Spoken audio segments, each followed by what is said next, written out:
Monsieur le Président, Mesdames et Messieurs les membres du jury, cher public, très estimé contradicteur. Un mal qui répand la terreur, mal que le ciel, en sa fureur, inventa pour punir les crimes de la terre. Il est des gens de la fontaine et des gens de la forêt. C'est à ces derniers que l'histoire que je m'apprête à vous conter fait référence, puisque c'est ensemble que nous tenterons de comprendre l'instinct sauvage. Voyez plutôt. Ses lèvres rougies par la cueillette de baies, comment ne pas lui trouver de grâce et condamner une sauvage lorsque dans cet exercice, elle est interrompue par son bourreau. Ses baies s'ouvrent sur la vie qu'elle cherchait désespérément à connaître. C'est elle un animal sauvage apprivoisé qu'elle s'était éprise de son maître. Mais prise par son instinct, elle fut dans l'obligation de le supprimer pour enfin pouvoir goûter à ce fruit auquel tout le monde s'accordera à dire qu'il est indispensable de goûter et dont elle était privée jusqu'alors, sa liberté. C'est au procès d'Ève croquant la pomme que nous assistons. Si certains la disent pécheresse, d'autres au contraire la voient libre, émancipée d'une chape de plomb de laquelle il semble pourtant bien difficile de s'échapper. Si ces baies et cette pomme ne sont le fruit d'aucun mal, ne serait-il pas plus logique qu'un individu n'ayant connu que souffrance puisse s'adonner aux joies du fruit de la passion ? Vas-y, Francky, c'est bon. Alors que le sort l'avait condamné à près de 50 ans de bagne, d'humiliation, que sa progéniture avait grandi dans un climat de terreur, comme captive d'un monstre. Elle était la seule à pouvoir mettre un terme à cet enfer.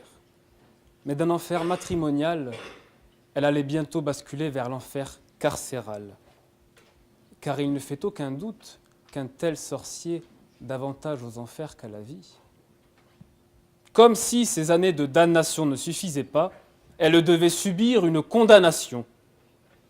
N'auriez-vous pas trouvé plus raisonnable de louer sa personne quand elle débarrassait la société d'un monstre ? Car on se trompe de sauvage. Si son innocence, sa candeur, sa simplicité peut-être, pouvaient faire penser à un animal sauvage effarouché, il ne fait au contraire aucun doute que la bête dont elle a été contrainte de se défaire faisait preuve de la plus grande sauvagerie et du plus grand cynisme à son endroit. Combien de coups de fusil portés dans son regard, dans ses mots, dans ses poings même, avant que pour ne plus jamais avoir à subir pareil sévice, elle ne retourne l'arme contre lui.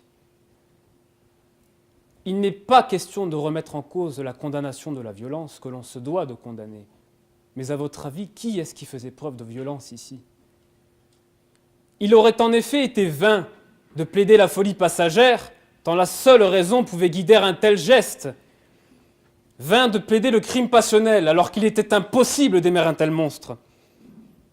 Vain de se priver d'un verre de Château Saint-Pierre si près du pub.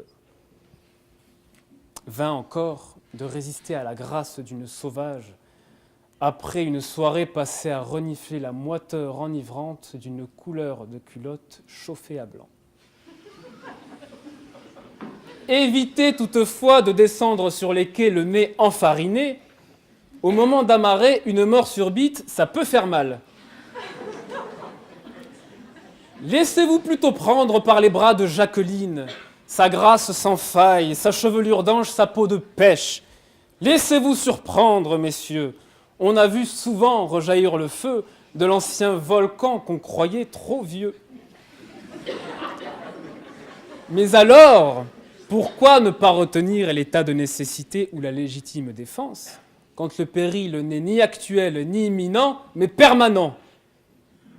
Que d'éliminer cet individu était parfaitement nécessaire, en ce qu'il était le seul moyen pour une sauvage de s'en débarrasser. Enfin, je vous laisse apprécier la proportion entre une exécution sommaire et le sommaire d'une vie de torture. Il ne fait aucun doute que si cet homme était encore en vie, cette option aurait été retenue. Au contraire, la voilà condamnée par les quelques battements de cœur qui séparent la vie de la mort, alors même que personne n'est là pour les regretter. Tout le voisinage, toutes les personnes qui sont entrées en contact avec lui sont unanimes. Il ne parle pas d'un simple rustre, mais d'un terroriste. Une voisine à la barre. « Je vous remercie, vous nous avez rendu service, on est tranquille. » La voilà condamnée pour prêter main grasse, que dis-je, main forte, aux autorités, en rétablissant la tranquillité publique. Le comportement du mari était connu de tous. Les pouvoirs publics n'ont pourtant rien fait. Ne convient-il pas alors de mettre en cause leur responsabilité dans cette affaire ? Ça n'est ici pas la personne condamnée, mais la condamnation qui représente un danger. Cette condamnation est en effet dangereuse en ce qu'elle justifie les violences faites aux femmes. Pour un mari tué, combien d'épouses massacrées ? C'est bien de la condamnation d'Ève dont il s'agit. Cette décision condamne les femmes comme dans la Bible. Elles sont le responsable des vices de la société, responsables du malheur, du destin funeste de leur mari. Mais il semble au contraire que ce soit le jugement qui se trouve vicié. Il n'est en réalité point question de droit positif, mais de droit canonique.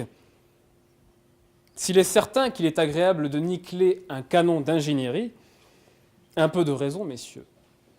L'habitacle d'un multiplat peut se révéler bien plus excitant à pénétrer que le plus rutilant des avions de chasse. Alors que la loi Guigou guidait le peuple en appel pour les crimes, il y a déjà 16 ans, l'appel devenait ainsi possible en cour d'assises. Cette possibilité nouvelle avait pour but de consacrer le principe selon lequel ce que le peuple a décidé, seul le peuple peut le défaire. Il est alors normal d'entendre la voix d'une pétition recensant près de 500 000 signatures pour s'indigner du sort réservé à une compatriote victime des tribunaux après qu'elle a été victime d'un être abject. Ce n'est peut-être pas la première fois qu'un sot va jeter son dévolu sur une sauvage, mais de grâce, épargnez-la. La question qui se pose en pareille situation est de savoir si l'accusé représente un danger pour la société. Mais la sauce n'y était pas. Au contraire, les ingrédients qui participent à la réputation de la victime ne font que révéler que c'est lui qui représentait un danger pour la cité. Citer tous les témoignages décrivant l'individu comme un danger public prendrait des heures que nous n'avons pas. Pas à pas, on se dirige alors vers la vérité qu'un procès oublie trop souvent de porter en triomphe. Il n'aurait échappé à personne que ce n'est pas l'épouse, mais la femme que l'on condamne. Elle est qualifiée de sauvage, mais c'est à Madame Marot que l'on a affaire. On a gardé son nom d'enfant alors qu'elle était bel et bien mariée à ce monstre. Peut-être pour mieux l'éloigner des raisons qui l'ont poussé à ce geste. Ce n'est en effet rien d'autre que toutes ces années passées enfermées par ce sadique Marot, subissant ces marottes assassines qui l'avaient épuisée, qui l'avaient conduite à en finir. Peut-être la qualifie-t-on encore de sauvage pour mieux l'éloigner de la civilisation, la déshumaniser, pour la condamner plus durement comme on accepte de condamner un animal à la mort lorsqu'il s'en prend à un être humain. Feu Maître Vergès rappelait d'ailleurs ceci. Si un animal s'attaque à un homme, l'usage est de l'abattre. Mais avec un homme, on doit toujours discuter. Dans le premier cas, condamner l'acte, c'est condamner l'animal. En revanche, il s'agit d'un homme. Seul le crime peut être condamné d'une manière absolue, sans cela on déshumanise son auteur. Il est alors impossible de condamner autre chose que le crime ici. Et quand bien même il fallut incriminer son auteur, on ferait mieux de s'en prendre à la bête qui devrait être au cœur des débats. S'il est certain que ce n'est pas cette bête qui creusera la terre jusqu'après sa mort pour couvrir le corps de son épouse d'or et de lumière, n'est-ce pas cette bête qui a tout mis en œuvre pour parvenir à ce crime et conduire à sa propre perte ? C'est bel et bien son acharnement à maltraiter son épouse, la mère de ses enfants, qui aura eu raison de sa propre fin.